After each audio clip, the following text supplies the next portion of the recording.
Oke, selamat berjumpa kembali di serial pemrograman Sisar. Yang berikutnya ini adalah yang ke-9, yaitu tentang struktur data. Ini adalah pembahasan yang cukup panjang ya, mungkin bisa dua serial nih ya, dua serial video. Oke, saya jelaskan dulu tentang struktur data. Suatu program yang baik adalah program yang memiliki struktur data yang baik pula, agar eksekusi program dapat berjalan dengan baik dan hasilnya sesuai dengan yang diharapkan, ya. Seperti pada bahasa pemrograman lainnya, C# juga menyediakan beberapa jenis struktur data yang dapat diproses. Oke, sekarang pengertian dari struktur data, ya. Apa itu? Saya bacakan ya. Struktur data merupakan sebuah cara pengelolaan data sedemikian rupa pada media penyimpanan komputer, sehingga data tersebut dapat digunakan secara efisien. Pada prakteknya dalam dunia pemrograman, struktur data berfungsi sebagai tata letak data yang berisi kolom-kolom data, di mana kolom yang terlibat dan kolom yang tidak terlibat oleh user, di mana pada tiap baris dari kumpulan kolom tersebut disebut dengan record. Lebar kolom data dapat berubah dan bervariasi. Oke ya, gitu. Nah, sekarang jenis dari struktur data. Ya, apa itu? C# menyediakan beberapa jenis struktur data yang dapat diproses sesuai kebutuhan. Jenis-jenis struktur data tersebut dapat berlaku untuk seluruh tipe data yang digunakan di dalamnya. Jenis struktur data pada C# antara lain yang pertama array, list, enum, struct, dan pointer. Jadi kita akan bahas ini semua ya. Array, list, enum, struct, dan pointer. Oke, yang pertama adalah array. Ya, array merupakan sebuah struktur data yang dapat menyimpan satu atau beberapa data atau nilai dengan tipe data yang sama di dalam sebuah kumpulan data.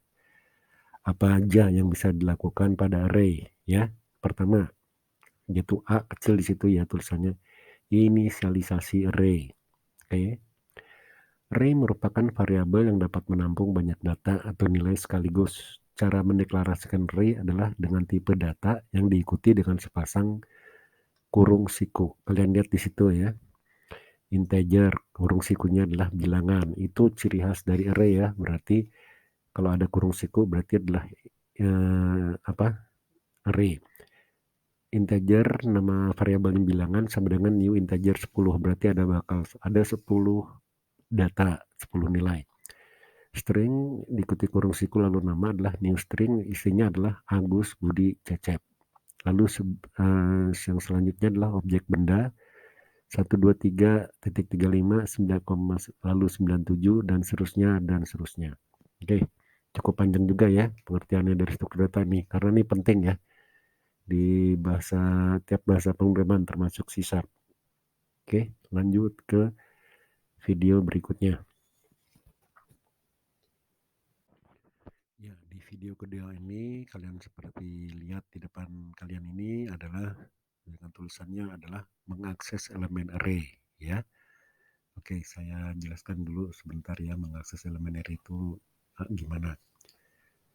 Cara untuk mengakses elemen pada sebuah array adalah dengan menggunakan indeks. Elemen pertama pada sebuah array memiliki indeks 0, elemen kedua indeksnya 1, dan seterusnya. Itu otomatis ya, hampir di semua bahasa pemrograman. Jika ada suatu elemen-elemen array, maka elemen pertama indeksnya 0. Oke ya. Kita lanjut aja langsung ke codingan. Kalian lihat yang ada di sebelah kiri ya. Lihat itu mulai dari baris ke-11 sampai dengan baris ke-14 itu ada variabel-variabel ya, integer array nilai akhir, lalu nilai akhir dimasukkan sebanyak 5 nilai, lalu double jumlah dan double rata. Oke, lalu baris ke-15 ada pengulangan. For i integer sama dengan i sama dengan 0, lalu i kecil lebih sama dengan 4. Berarti bahkan ada dari 0 sampai 4, berarti akan ada 5 kali pengulangan. Lalu diikuti dengan i++, maksudnya i plus 1 ya. Berarti setelah 0 baru 1, 2 dan seterusnya. Nah, baris ke-16 ada tampilan masukkan nilai siswa ke berapa ya, otomatis di situ. Tapi kan 0 di sininya ya. Tapi yang dipanggil di sini adalah I plus 1 ya. Ini bukan hanya, ini tampilannya nyantik ini. Sementara I adalah kalian lihat sendiri ya. I mulainya adalah dari 0. Taunya dari mana ya? Ini di baris ke-15. For I integer sama dengan 0. Berarti 0 tambah 1 adalah 0. Jadi otomatis masukkan nilai siswa ke otomatis ini adalah 1. Itu ya. Nilai akhir adalah sekian. Lalu jumlah juga plus sama dengan sekian. Rata adalah jumlah dibagi 5. Lah itu jumlah nilai yang dimasukkan tadi dibagi 5. Lalu rata-rata adalah di baris ke-27 jumlah nilai siswa ini ditotalkan ya, di mana jumlahnya ada kalian lihat 1 di baris ke-18. Jumlah ini adalah jumlah plus sama dengan nilai akhir I. Sedangkan rata-rata itu tadi rata ya, jumlah dari seluruh nilai dibagi jumlah siswa yaitu 5. Seperti yang kalian lihat di kopian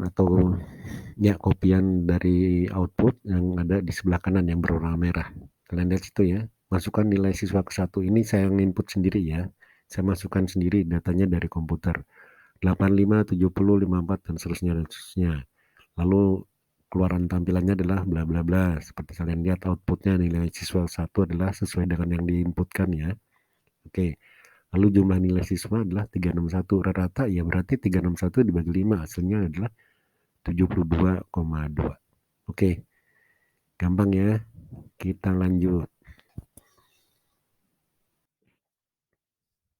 Oke, pada video yang ketiga ini adalah bagian dari yang video sebelumnya, yaitu tentang array masih ya. Yang video ketiga adalah tentang array multidimensi. Oke, saya jelaskan dulu. Array multidimensi merupakan sebuah array yang merepresentasikan baris dan kolom. Jumlah baris dan kolom dapat disesuaikan dengan kebutuhan, misalnya permainan atau game, lalu permainan catur, dan lain-lain. Oke, nah sekarang langsung ke contoh codingan ya, kita lihat contoh codingannya. Di baris ke-14, di situ ada suatu integer, lalu diikuti dengan kurung siku, koma kurung siku ya. Itu berarti udah ciri-ciri dari array ya, dimana dimasukkan di situ adalah integer 5,2. Maksudnya di sini adalah ada baris ke berapa? Ada 5 kolom dan 2 baris ya, maksudnya kayak gitu. Ada 5 kolom dan 2 baris. Oke ya. Maaf, ada 5 baris dan 2 kolom. Saya lupa depannya mulai dari baris ya. 5 baris dan 2 kolom. Oke, nilainya adalah kalian lihat situ. 1 dan 2, 3 dan 4 sampai dengan 9 dan 10. Oke, lalu ada integer I dan J di baris 16. Nah, di baris ke-24 kalian lihat di situ mulai ada pengulangan. For I sama dengan 0, I lebih kecil 5, I plus plus. Berarti di sini I-nya mulai dari 0 sampai dengan 4, tapi tetap ya pengulangan sampai 5 kali ya. Kenapa? Karena mulai dari 0 sampai ke 4. I plus plus berarti I plus 1, berarti konturnya 1. Berarti mulai dari 1, 2 sampai dengan ke 4. Lalu baris ke-26. For J sama dengan 0, J kecil 2, J plus plus. Berarti seperti ini sama dengan di atas, tapi ini sebanyak 2 kali. Sebanyak 2 kali pengulangan dari 0 dan 1. Berarti pengulangannya adalah 0, 1, dan 2. Oke, gitu ya.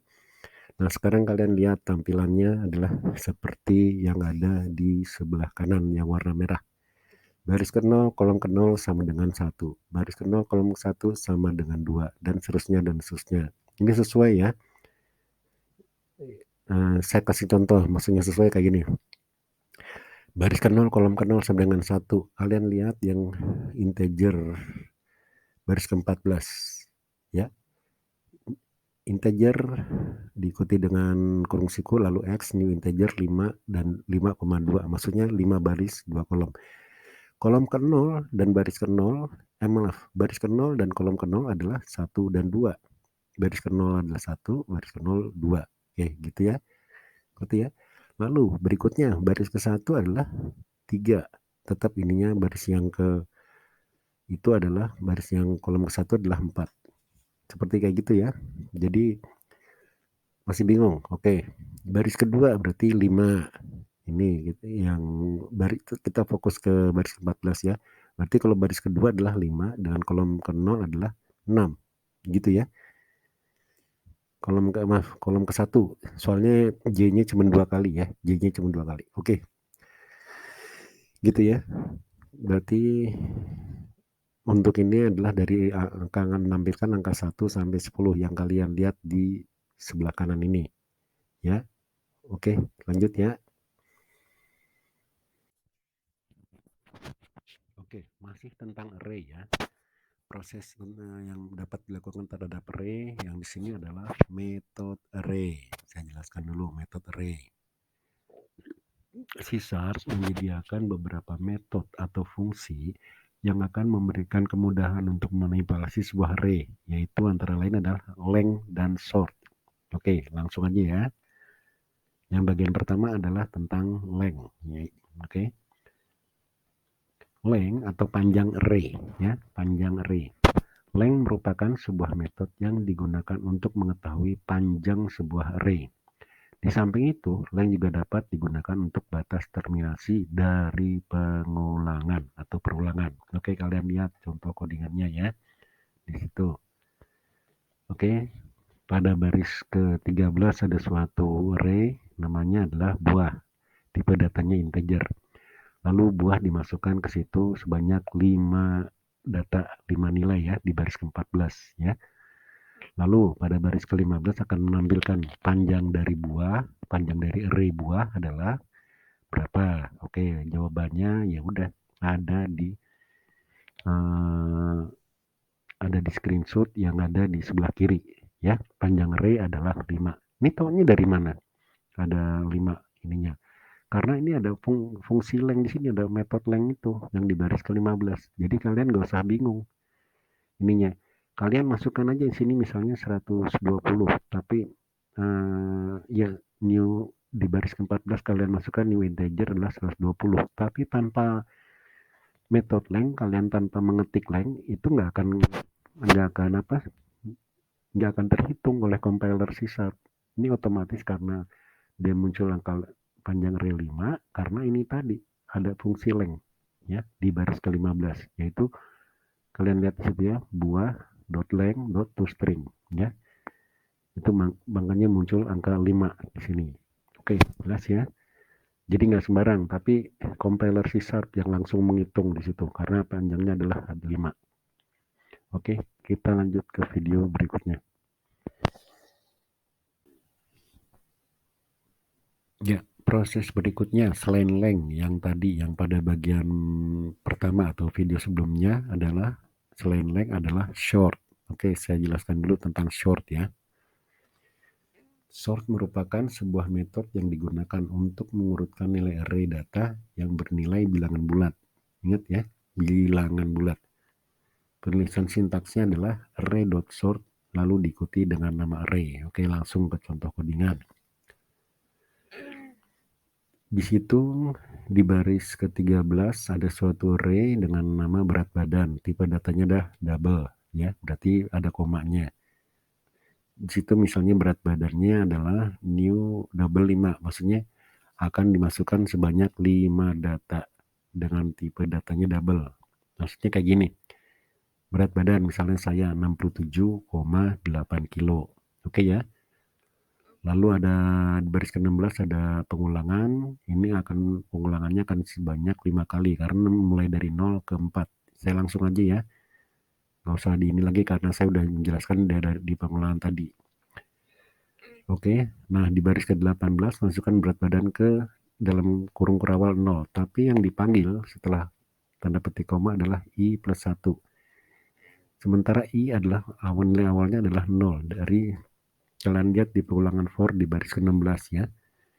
For integer I sama dengan 0, bla bla bla bla bla bla. Berarti I di sini adalah 0 plus 1 untuk di baris 18, berarti mulai dari baris ke-1. Nah, proses array itu maksudnya proses sort akan dimulai ke baris ke-23 kalian lihat di situ array.sort dengan berat badan ya. Nanti akan dimasukkan ya, masukkan berat badan, saya akan inputkan berat badan.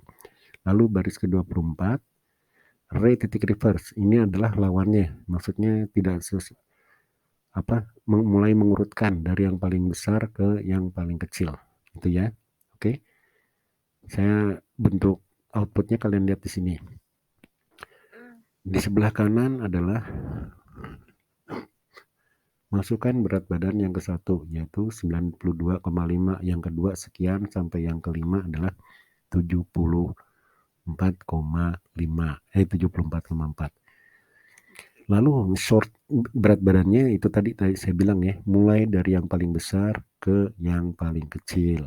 Oke ya, berarti 92,5, berat badan kedua adalah 82,7, yang ketiga adalah 74,4, dan seterusnya dan seterusnya. Oke, gitu ya. Oke, ngerti ya? Kalau masih bingung silahkan komen nanti ini kenapa ininya. Sebenarnya secara logika aja kok. Ini tinggal di ininya pada array kalian lihat. Pada baris 23 dan 24 itu kuncinya.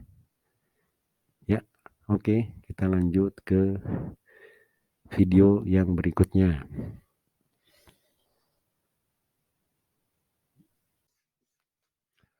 Oke, struktur data yang Romawi 2 yang ada di hadapan kalian ini adalah tentang list. Oke, saya jelaskan dulu ya, list itu apa. Yang tadi pertama array kan, udah, sekarang list nih.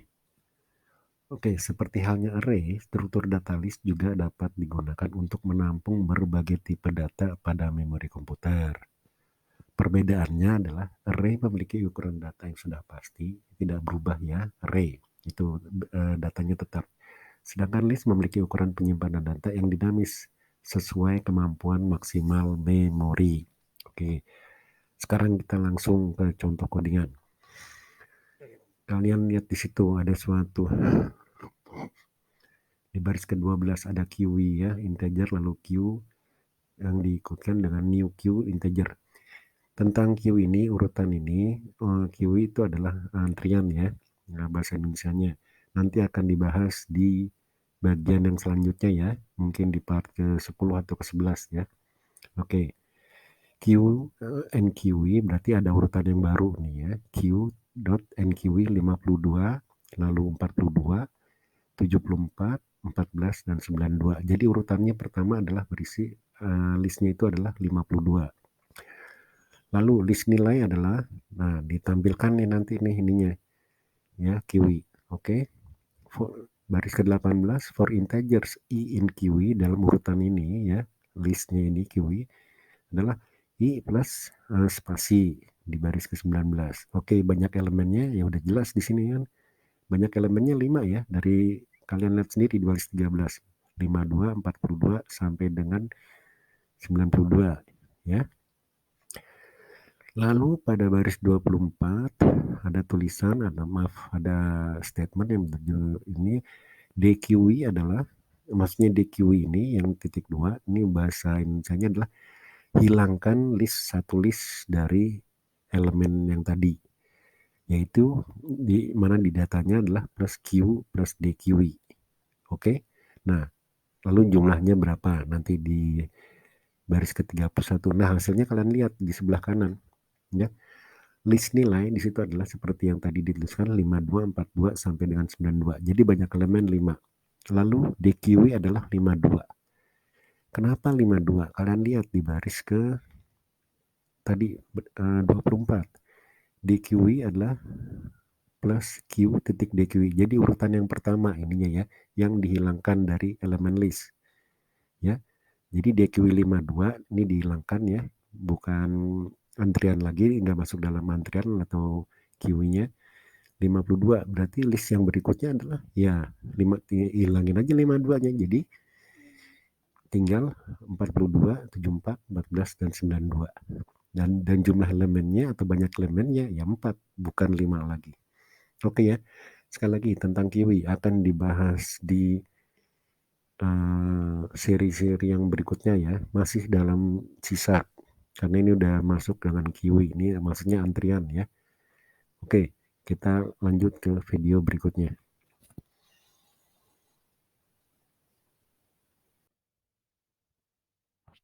Ya, pada video yang ke-7 ini adalah struktur data yang berikutnya yang dapat diakses di bahasa pemrograman C#, yaitu struktur data dictionary. Kalau bahasa Indonesianya kamus ya, bahasa Indonesianya kamus, tapi jangan dibahasa Indonesiakan dengan kamus. Nanti jadi nggak nyambung ya. Hehe.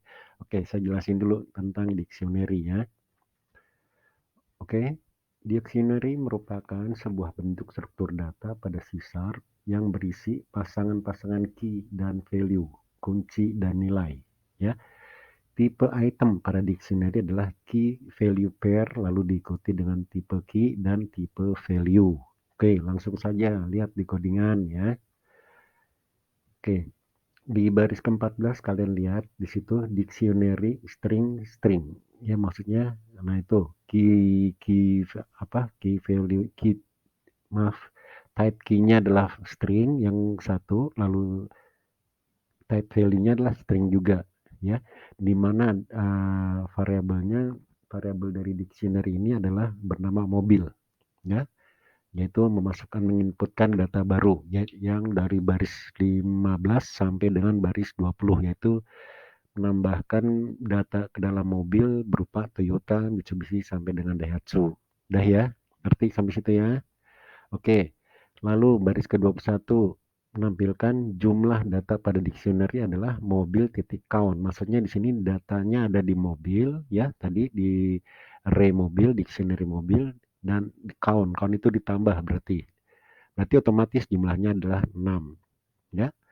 Oke, lalu di baris ke-25 right line titik-titik S mobil. Berarti adalah ini mobil yang keempat.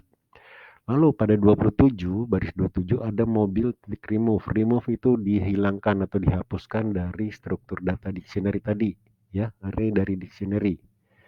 Ya, otomatis yang mobil yang keempat adalah di situ tertulis Daihatsu.